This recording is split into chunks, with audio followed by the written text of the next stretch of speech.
Muy buenas noches, yo soy Carlos Fernando Villa y esta es la serie internacional 2013 de Tiempo de Mercadeo. Uno de los consultores más afamados del mundo es John Mariotti. Él acaba de escribir un libro señalando la ruta que deben seguir las organizaciones para crecer de manera rentable y exitosa. Por eso hemos seleccionado el tema de qué se debe hacer en mercadeo con una hoja de ruta como la que John Mariotti nos enseña en su último libro. Esto lo haremos con el autor dentro de unos segundos cuando regresemos. Ya volvemos.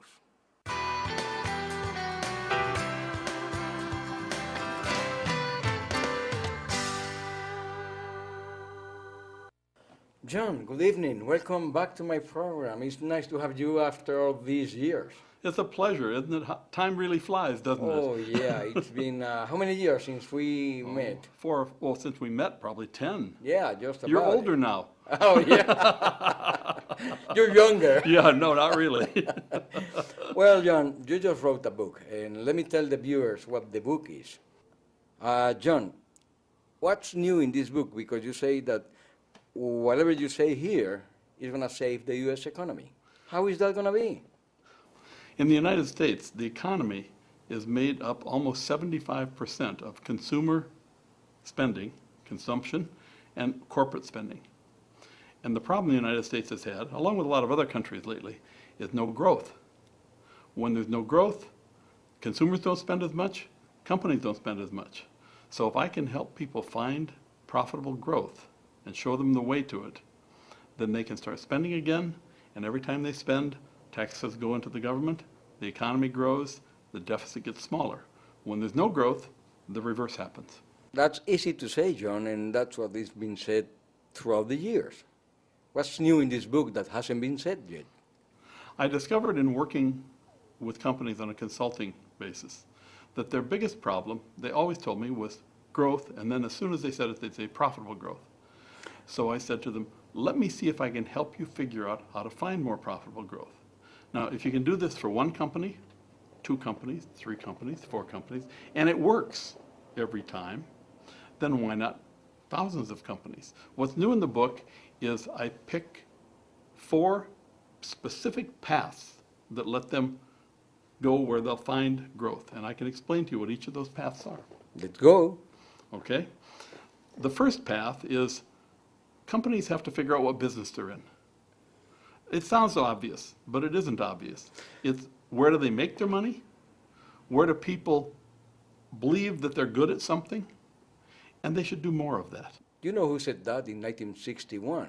Ted Levitt said that the problem with the companies, when he talked about the marketing myopia, is that companies didn't know where they were.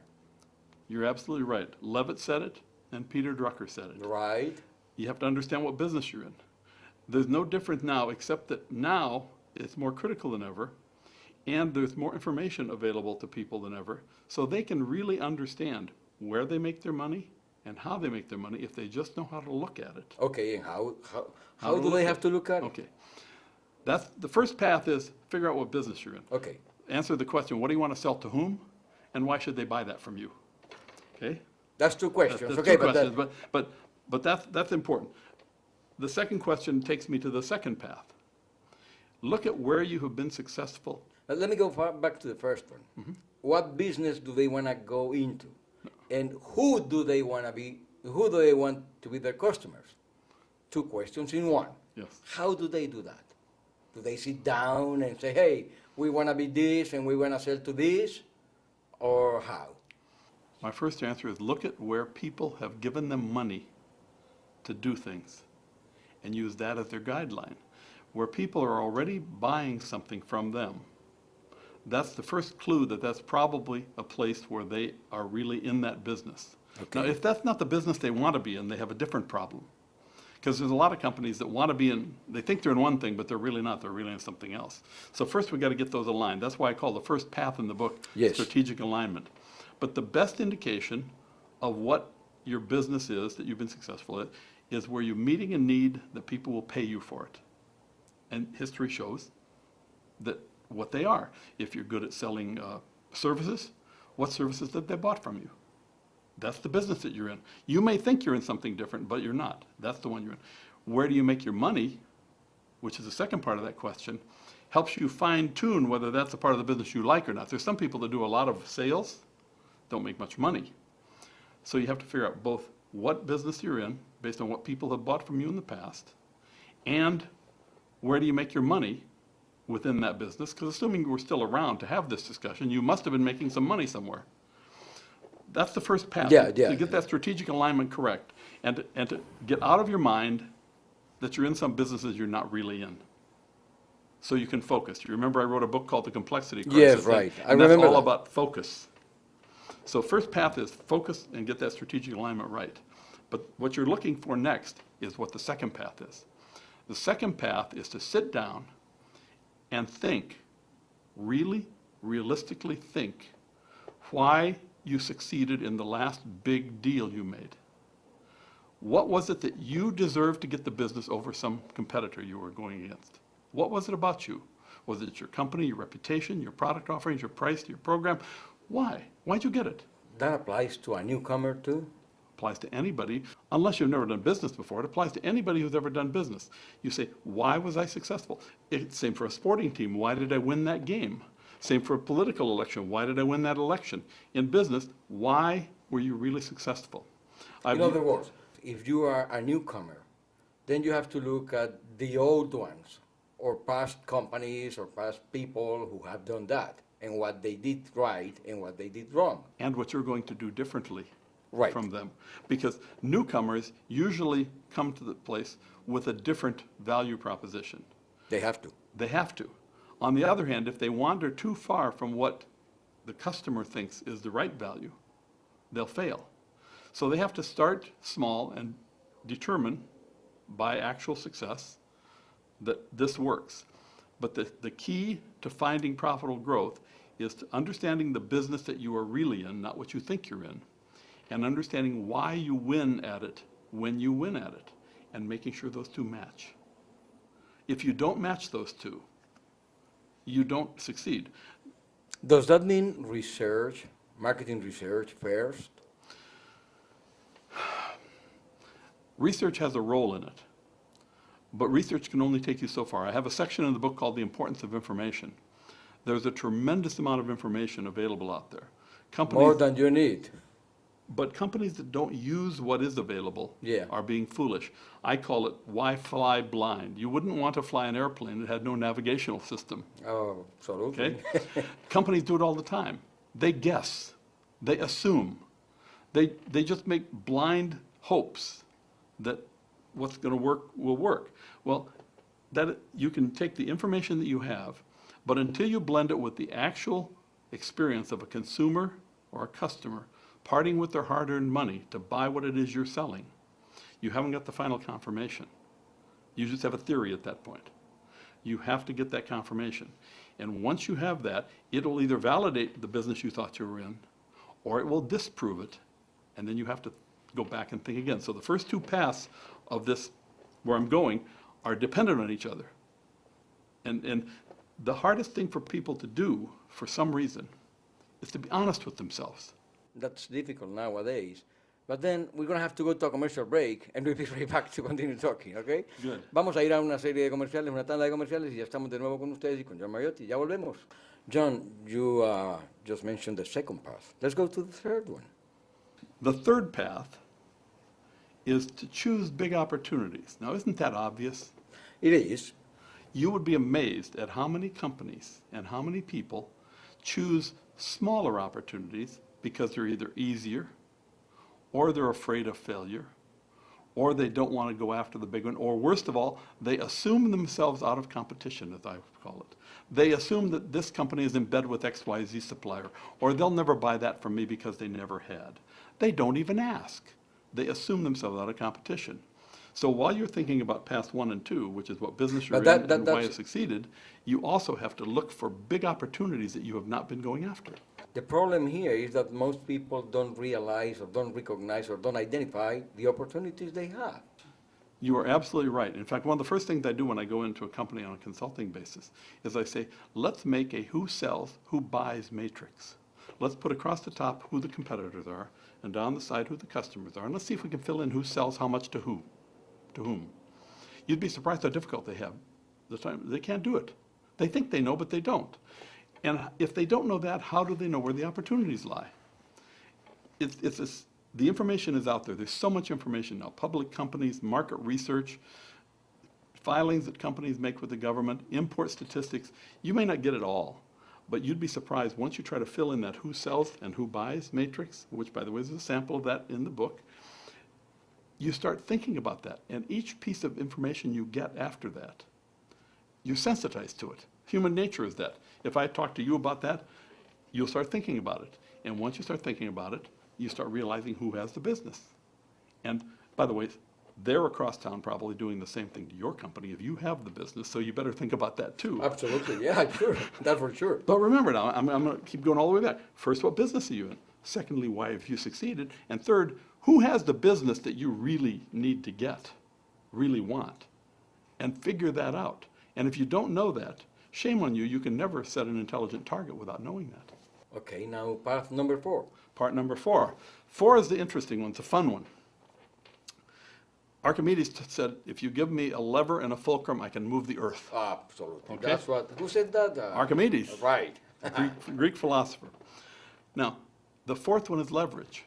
When you have a success with a good idea, if you can find a little improvement you can make on it, you can often get a disproportionately large return on that. And one of the best examples I can give you is a US company named Procter & Gamble. They came up with a floor duster called a Swiffer. It was a synthetic duster that would collect the dust better than a mop. So you put it on the end of a long handle, dust the floor. But it was not useful for dusting your furniture or your bookcases. So somebody said the idea, aha, but what if we just cut a few little strips in it so that it's floppy and sell a little plastic handle? So now it replaces the old feather duster and it has all the same properties as the floor duster. It took very little additional investment for them to come up with that product. That's a high leverage opportunity. Small input, like the lever, big output. Google does the same thing. If you think about where Google started. Yeah. Search, now they keep going over one little thing here. Pretty soon it's Google Plus, then it's Google Words, then it's Google Alerts, and on and on. Incremental ads for big investments. So the 4 paths: figure out the business you're in, understand why you've been successful, go after big opportunities. Even if you miss a big opportunity, if you just get a small piece of it, you got your foot in the door. Of course. And go after high leverage opportunities because resources are scarce. Nobody has enough of them. People, time, and money, they're always in short supply. So if you can make a big return on a small resource, have you seen Crocs, these molded plastic shoes that have holes Yes. in them? Mm-hmm. Okay. Well, there's a company made some things. You called- like them? Yes, I like them. I wear them a lot. They made some things called gibbets. Gibbets are little plastic buttons that are sized to pop in the holes on the Croc. So you can decorate them. Happy faces, ladybugs, little gremlins. They can put about 200 of these gibbets on a counter card about this big. The Crocs sell for $30. The gibbets sell for $2 or $3 each. Oh my goodness. They must have about an 80% gross margin on them. So it's a very, very high leverage opportunity to make a lot of money, because you might sell 4 of them for a pair of Crocs. You know, no self-respecting kid wants to have only one. They got to have 3 or 4. Sure. So there's nothing about any of these things that I've said, these 4 paths, that are unique unto themselves. It's the combination of the 4 that is powerful. It's no point going after big targets if you don't know what business you're in. No point going after big targets if you don't know why you've been successful in the past. And how can you possibly go after high leverage opportunities if you don't know where the opportunities are? So combine these 4 and you reach what I call the intersection. And at that intersection is a pile of gold, and it's called profitable growth. And this is designed, it works for the biggest companies. I've tried it up to $1 billion or $2 billion companies. But companies, small companies, it's hugely powerful because there's a lot of market opportunities out there. Yeah, I would say it is easier for small companies and family companies. It is easier for them because they have fewer layers of bureaucracy Absolutely. that they have to convince. And what they can do is they can think about it, decide on it, and try it. And after they try it, then they can adjust, because they never quite get it right the first time. They can adjust and do it better the next time around. And the key to that is the fewer people that you have to get to agree on why you've been successful, the easier it is to move to the next step. Okay, let's go to another commercial break and we'll be right back. Okay. Vamos a ir entonces a otra tanda de comerciales y ya estamos de nuevo con ustedes. Ya regresamos. In your experience, have you found that it is so difficult? And it's difficult. It's difficult or too difficult? It's difficult to decide what's true because human nature is to practice denial or delusion. Oh, yeah. Okay? So the key is to force people in a non-threatening setting to actually think. And I was speaking earlier when I was off the camera with you about the group of 15 CEOs I was talking to, where I challenged them to just take 2 minutes and everybody shut up and be quiet. And for 2 minutes, I wanted them to think about why they got the last big deal they got. And they had their heads down, and you could see their heads pop up, and the recognition in their eyes as it came to them. And out of that 15 people, at least 10 or 11 of them with just 2 minutes of total silence. Now, that sounds like such a short time.